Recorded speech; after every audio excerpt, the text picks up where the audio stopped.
great to see that a lot of the mile-high food influencers are no longer gatekeeping, the Vietnamese restaurants around here. I'll order. Okay, you want to order? Okay. Banh Xeo. Bánh xèo, one or two, một cái. Một cái. And I don't know, where was it? Bangkok? Bánh khọt. Bangkok? Bánh Bánh khọt. khọt. Bangkok. Yeah. Okay. Yeah, that as well, please. YouTuber. Dạ đúng rồi. Nó làm TikTok với YouTube với yeah. She asked if you were doing YouTube, and I said, "Oh yeah, like you do YouTube, Instagram, TikTok." I think this is going to be the first video that I do that's going to be simulcast. I'm going to hack it up and do the Food Daddy social media stuff, but also we're going to use this as probably the launch video for our new YouTube channel. What was it called again? Mixed blended abroad. I'm going to focus more on our collective perspective and myself, my beautiful wife Leena. Leena is what, first generation? Do we know? Yeah, first generation. Or second generation? Well, they say first generation. I will find out exactly what it is afterwards and edit it. So she's first generation, she's second generation. No, I think it's first generation because my parents immigrated here. Right, But that's what I I was born here. Yeah, so she was born in the States. Her parents immigrated over from South Vietnam during the war. Yep, my parents And a couple of her siblings. Yeah. I have 2 teenage daughters from a previous marriage, and we have a child together. This channel, Mixed Blended Abroad, is going to kind of focus on finding culture through travel and food and through each other's perspectives. Oh, bánh xèo, so yeah. much. This is for the bánh xèo. Mm-hmm. Cái kia là bánh khọt. Bánh khọt, bánh xèo. Bánh khọt. Yeah. Banh Xeo Banh Khot. Yes. I'm getting a Vietnamese lesson while we're here. So Leena's also, her family comes from South Vietnam. We're Central Vietnam. Central Vietnam. We're Central Vietnam. So we have a Hue accent, but we also have a village accent because we're from a village as well. And so what I've learned is that the village accent is, the equivalent I give it is like a, It's like country. yeah, what's the New Orleans, it's like a Cajun accent is Yeah, to the rest of the right. United States. So then it's harder to understand. Yeah, so a lot of fluent Vietnamese speakers have trouble understanding Leena and vice versa. But no, we understand them. Okay, she understands that. Anyway, so Mixed Blended Abroad is going to be the new channel that focuses. It's going to focus on finding culture through travel and food and through each other's perspectives. Obviously, I have a very different cultural perspective than Leena does. My daughters as well have a different perspective than I do, and she does. And our little one will grow up having her own perspective, and that'll be travel, in any combination of the family. Leena and I have some trips coming up. We're going to do an Alaskan cruise in a couple months. Just going to be us and the baby. In a few months after that, we're doing Southeast Asia. We'll be just the 2 of us. We just did Europe with everybody, Portugal, Spain, and the UK was with the entire family. And so there'll be a lot of travel, a lot of local places like this. We are at Viet in Far East Center. the Far East Center in Denver. And we're going to get one of each of our favorite dishes. Banh Xeo is maybe my favorite dish, my favorite Vietnamese street food dish that I've ever had. I think part of that is because it's one of the first dishes that your mother made for me while we were dating. Yes. So the first time I've had it was at Leena's house with her family while we were still dating. And she is going to get Bangkok.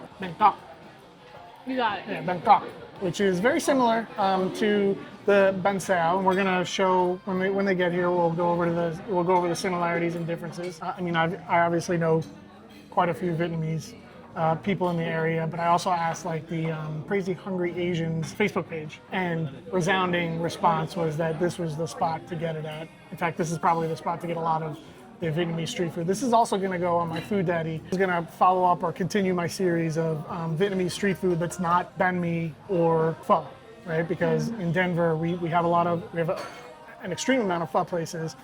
We have a handful of banh mi places, but I want to kind of put people onto some of the more traditional street foods and stuff that you get at your family's house or wherever. But I think it's also important to highlight the fact that like there's this stigma about Denver food that there's not a lot of good food in Denver, and Denver doesn't have its own food culture. I don't think that's necessarily true. I mean, certainly it's not a coastal city, but there is stuff to find if you know where to find it. So when we are in town and home, I'm going to try to be highlighting some of that stuff, whether it be Vietnamese or Korean or Mexican or what have you.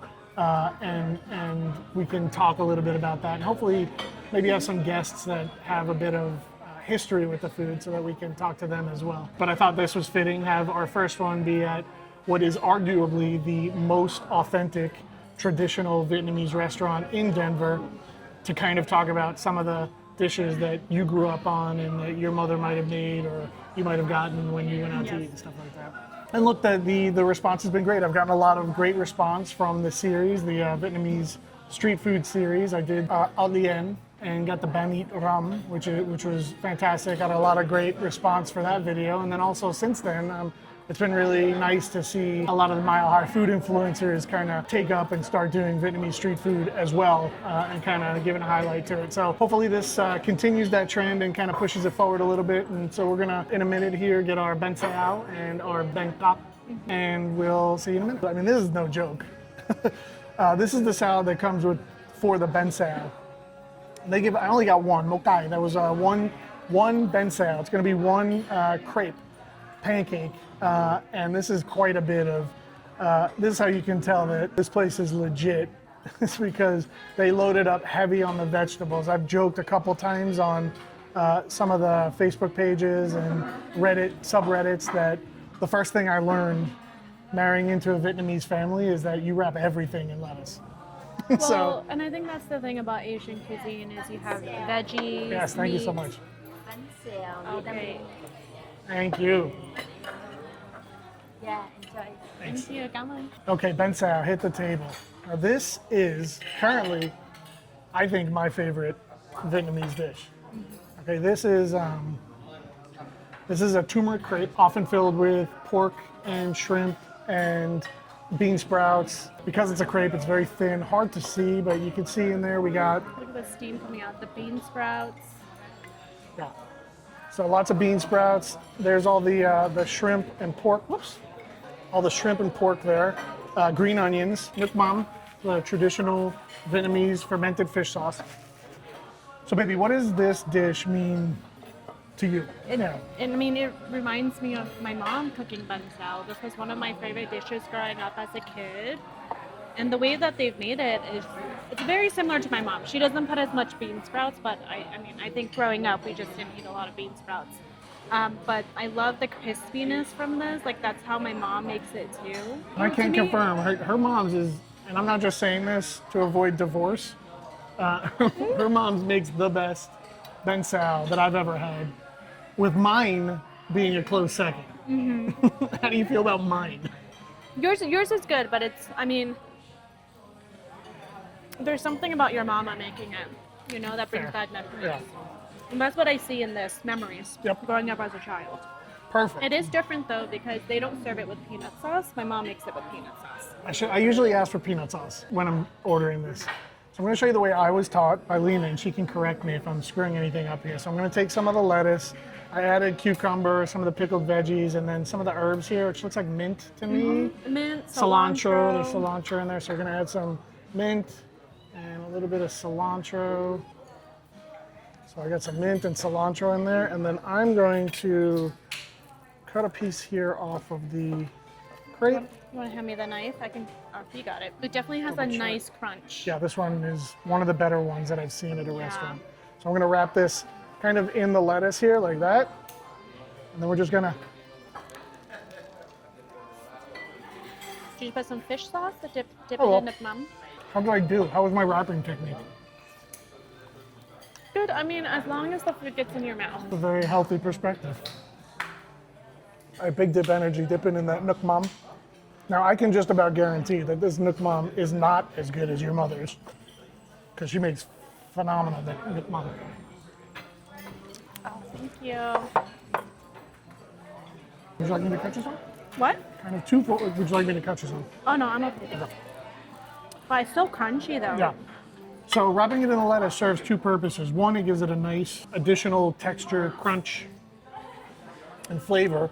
And two, this is because it's a crepe that's like pan fried. So Banh Xeo translates to what? Sizzling bread, I think. Mm-hmm. because you are just cooking that turmeric crepe at a super high heat.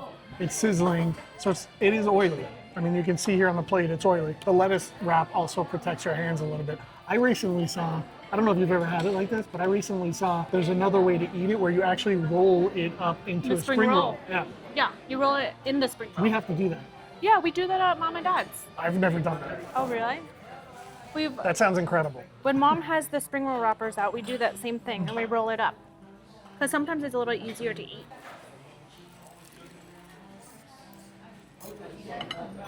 And then the other way I saw was you can kind of just eat it as a salad bowl, make a salad out of this, cut it up, and just Well, give the it a nice better part look at too is, see the nice big shrimp in there, slices of pork.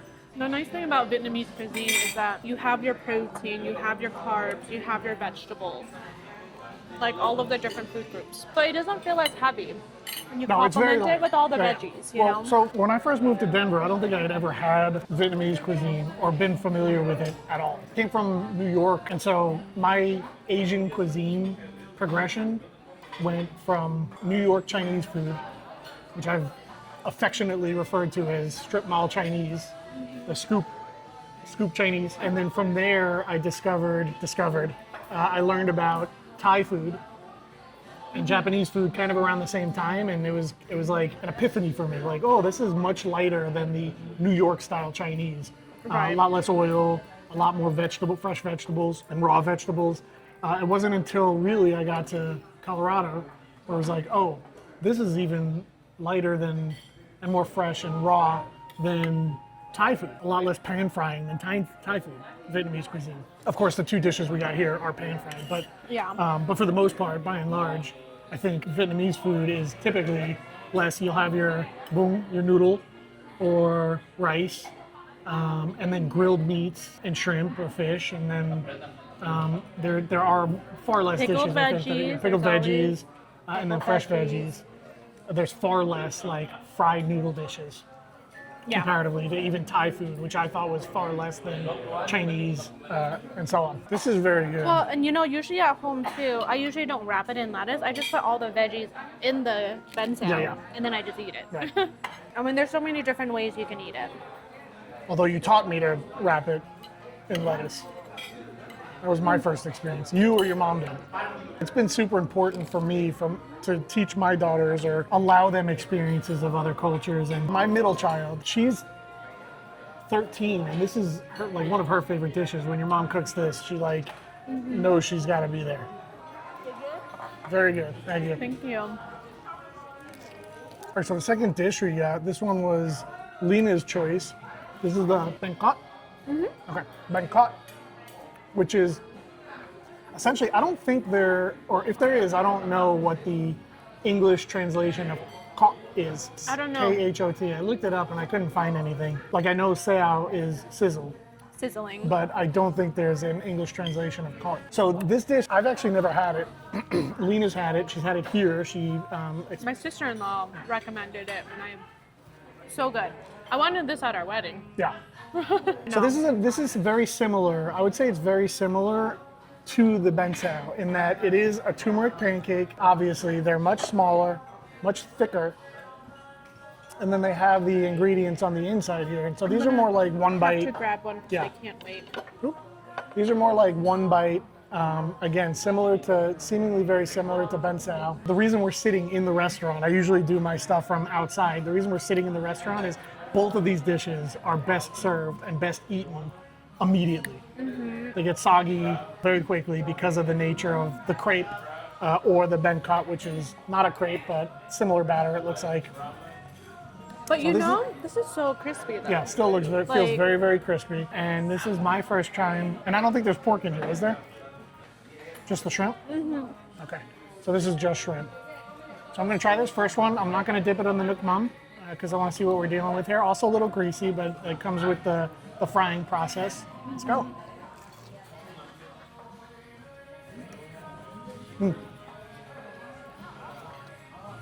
Yeah, very similar. Yep. Very similar to the Banh Xeo in that the outside is essentially that same crispy outside, but because of the thickness, it's soft on the inside. I don't know if soft's the right word. and I don't want to say mushy because it's not like that's not the right word either, but somewhere it is like a much thicker consistency. It's very, very good. Nước mắm, a big the energy there. That's very good. This is so crunchy. Yeah. It is delicious. I almost want to see we have all these herbs and vegetables.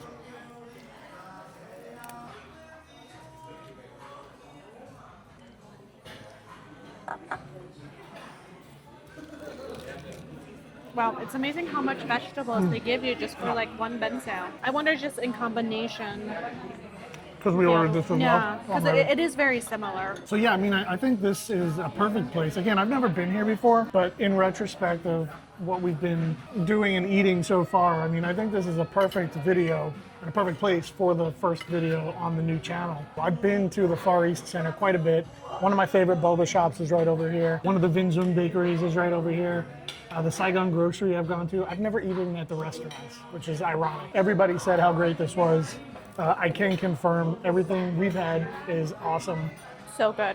but really lends to that notion that, you know, just because you are unaware of where they are, that doesn't mean that there's not places to find. Well, they have service robots. Oh, they do. It's interesting. It's a very, very traditional, old school Vietnamese restaurant, and they have robots to serve. They're not on, but they're over there. The first good sign is I'm the only white person in here. The only new channel.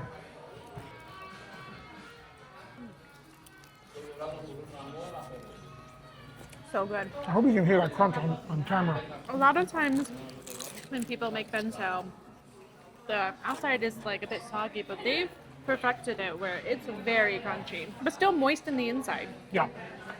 These. Well, this too. Yeah. Because like, you don't want it super crunchy throughout, even Right. in the inside. You just want it on the outside. There's a bit of a learning curve to making Banh Xeo. It's not difficult. It's maybe slightly more difficult than making any other crepe. Having a good sense of how hot your stove is the key element. And also, you know, making sure you understand the consistency of the batter and that you have the right consistency of the batter. Everything else is just timing. But those two elements are the key elements. Making sure that your pan is hot enough and not too hot, and also that your batter is the right consistency. I'll do a video eventually of Banh Xeo. I know exactly the notch on my stove, where to put it for Banh Xeo. And I mean, it's very similar to pancakes too. The first one's always gonna be a little screwed up. Yeah, it's always like that. As you learn, you know, what temperament your stove is in that day. But to Leena's point, it's very important that it gets crispy on the outside and just a little soft on the inside. Because you still want to cook it through, like a pancake, Like a pancake. right? Finger licking good. Yes, please. Thank you.